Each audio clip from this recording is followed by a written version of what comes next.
Welcome to Al Hadi Foundation School.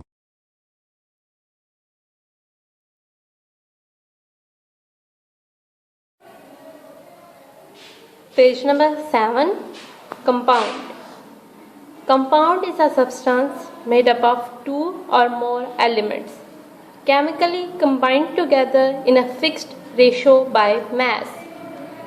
हमने पीछे element का कॉन्सेप्ट क्लियर किया था, जिसमें हमने ये देखा था कि एलिमेंट्स कैसे क्या होते हैं और वो कैसे बनते हैं। यहाँ हम देख रहे हैं कंपाउंड।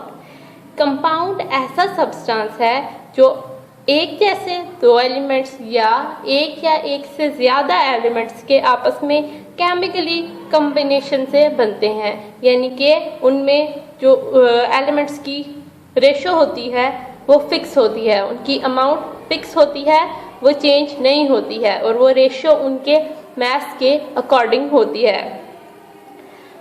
जब कि कोई दो एलिमेंट्स जो है आपस में केमिकली कंबाइन होते हैं, एक दूसरे से मिलते हैं, तो वो एलिमेंट्स अपनी properties as a single element lose कर देते हैं, खो देते हैं, और वो कॉम्बिनेशन के बाद जो नया सब्सटेंस बनाते हैं जिसे हम कंपाउंड कहते हैं, वो उस एलिमेंट की प्रॉपर्टीज गेन कर लेते हैं, नई प्रॉपर्टीज बना देते हैं जो कि कंप्लीटली डिफरेंट होती हैं उनकी सिंगल प्रॉपर्टीज से। Compounds cannot be broken down into its constituent elements by simple physical method. Simple physical methods जैसे कि filtration, evaporation, crystallization, इन सब प्रोसेस से हम केमिकल कंपाउंड्स को तोड़ नहीं सकते।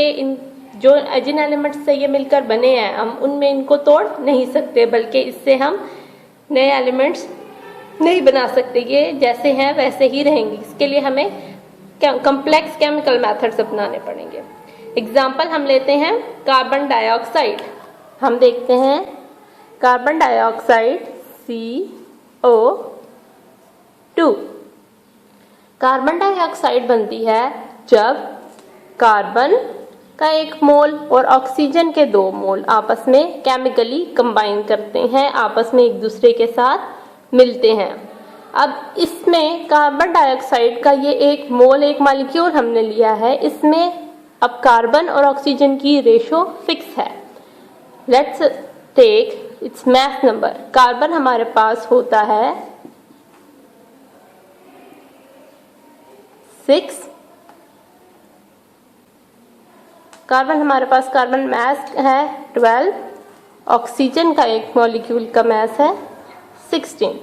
अब CO2 की हमारे पास केमिकल रेशो बाय मास कैसे आएगी कि कार्बन की रेशो हमारे कार्बन है 12, ऑक्सीजन हमारे पास है एक मॉलिक्यूल 16, जिसे हम मल्टीप्लाई कर देंगे 2 के साथ, बिकॉज हमारे पास कार्बन डाइऑक्साइड में 2 ऑक्सीजन मिलते हैं। तो जो रेशो हमारे पास आएगी वो है 12/32। और अगर हम इसकी सिंपलेस्ट रेशो लें तो वो हमारे पास आ जाएगी 3/8। हमने इसको 4 के साथ डिवाइड किया। 4 का टेबल 4 3 ज़ा 12 एंड 4 8 ज़ा 32। ये हमारे पास आ गई है 3/8, या फिर हम कह सकते हैं 12/32। ये है हमारे पास कार्बन डाइऑक्साइड की केमिकल रेशो। इसी तरह हम दूसरी एग्जांपल लेते हैं। दूसरी एग्जांपल हम लेते हैं वाटर की, H2O। इसमें हाइड्रोजन के हमारे पास है 2 मोल्स, जब से ऑक्सीजन का है हमारे पास 1 मोल। अब यहाँ पे भी हम सेम मेथड जो है उसको यूज करेंगे। हाइड्रोजन का मास हमारे पास है अप्रोक्सीमेटली 1 और ऑक्सीजन का हम पीछे देख के आए हैं वो है हमारे पास 16। सेम मेथड हम यूज करेंगे। 1 मल्टीप्लाई बाय 2 हाइड्रोजन हैं तो 1 मल्टीप्लाई बाय 2 रेशो ऑक्सीजन हमारे पास है 16। ये हमारे पास आ गया 2/16। सिंपलेस्ट रेशो निकालेंगे तो वो हमारे पास आ जाएगी 1/8, जो कि है वाटर की mass ratio, fixed ratio.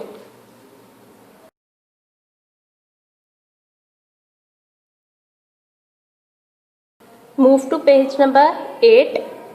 compounds can be classified as ionic or covalent. Compounds को हम दो में डिवाइड कर देते हैं, दो टाइप्स में, आयनिक या कोवेलेंट। आयनिक कंपाउंड्स वो कंपाउंड्स होंगे जो आयंस बनाएंगे, आयंस आपस में कंबाइन होके बनाएंगे, वो आयनिक कंपाउंड्स कहलाएंगे, और दूसरे कंपाउंड्स कोवेलेंट कंपाउंड्स कहलाएंगे। इन दोनों कंपाउंड्स को हम अगले टॉपिक्स में जाके सही डिटेल में डिस्कस करेंगे, इनको क्लियर करेंगे। Ionic compounds do not exist in independent molecular form. Ionic compounds singly यानी अकेले एक मॉलिक्यूलर फॉर्म में एग्जिस्ट नहीं कर सकते। उसका रीजन क्या है? उसका रीजन ये है कि आयंस जो होते हैं वो उनका शेल कंप्लीट नहीं होता है, जिसकी वजह से उनको दूसरे एलिमेंट्स उनके साथ जल्दी रिएक्ट कर जाते हैं, उनके साथ जल्दी मैचअप कर जाते हैं, और वो अपनी इंडिपेंडेंट जो उनकी होती है एक प्रॉपर्टी उसको मेंटेन नहीं कर पाते। They form a three-dimensional crystal lattice in which each ion is surrounded by oppositely charged ion. Ionic compounds जो होते हैं वो 3 डायमेंशनल स्ट्रक्चर बनाते हैं, और उस स्ट्रक्चर में हर एक आयन दूसरे या ऑपोजिट चार्ज आयन से सराउंडेड होता है। यहाँ पे भी हम वाटर की एग्जांपल लेते हैं। हाइड्रोजन के ऊपर हमारे पास चार्ज होता है पॉजिटिव। हमने स्टार्ट में जब ब्रांचेस देखी थी तो वहां पे हमने देखा था वाटर के स्ट्रक्चर में जो ऑक्सीजन था वो सेंटर में था, और उसके दोनों साइडों से हाइड्रोजन ने सराउंड किया हुआ था। हाइड्रोजन के ऊपर नेगेटिव चार्ज है और उसको इसके ऑपोजिट चार्ज यानी पॉजिटिव चार्ज के साथ हाइड्रोजन ने सराउंड किया हुआ है। ये एक आयनिक कंपाउंड है। These oppositely charged ions attract each other very strongly. Positive negative, positive negative opposite charge हैं, एक दूसरे को स्ट्रांगली अट्रैक्ट करते हैं, जिसकी वजह से ये कंपाउंड जो होते हैं ये इनके मेल्टिंग पॉइंट्स और इनके बॉइलिंग पॉइंट्स बहुत हाई होते हैं। जैसे हमें पता है कि वाटर का मेल्टिंग पॉइंट 100 डिग्री सेल्सियस और इसका बॉइलिंग पॉइंट जो है वो 0, इसका बॉइलिंग पॉइंट 100 डिग्री सेल्सियस है। और इसी तरह अगर हम सॉलिड लेते हैं तो सॉलिड जो होते हैं उनके भी मेल्टिंग पॉइंट बहुत ज़्यादा हाई होते हैं, क्योंकि उनमें भी जो ऑपोजिट चार्ज होते हैं वो आपस में एक दूसरे को स्ट्रांगली अट्रैक्ट कर रहे होते हैं। These compounds are represented by molecular formulas. अब ये जो कंपाउंड्स होते हैं, इन कंपाउंड्स को जिन फार्मूला से हम रिप्रेजेंट करते हैं वो फार्मूला यूनिट्स कहलाते हैं, जैसे कि सोडियम क्लोराइड, क्लोरीन पे नेगेटिव, सोडियम पे पॉजिटिव चार्ज, ये एक दूसरे को स्ट्रांगली अट्रैक्ट करते हैं, जिसकी वजह से सोडियम और क्लोरीन एक दूसरे से अलग नहीं होते, इनका स्ट्रांग होता है, इनका बॉइलिंग पॉइंट, मेल्टिंग पॉइंट बहुत ज़्यादा हाई होता है। ये एक आयनिक कंपाउंड है।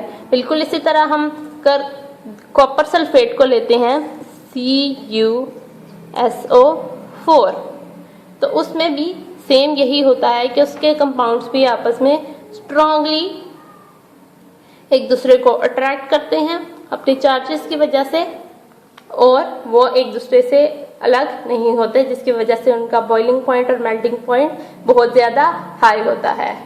लेकिन इसके अगेंस्ट अगर हम जाके कोवेलेंट कंपाउंड कर देखें तो वो मॉलिक्यूलर फॉर्म में एग्जिस्ट करते हैं, and a molecule is a true representative of the covalent compound. Its formula is called a molecular formula.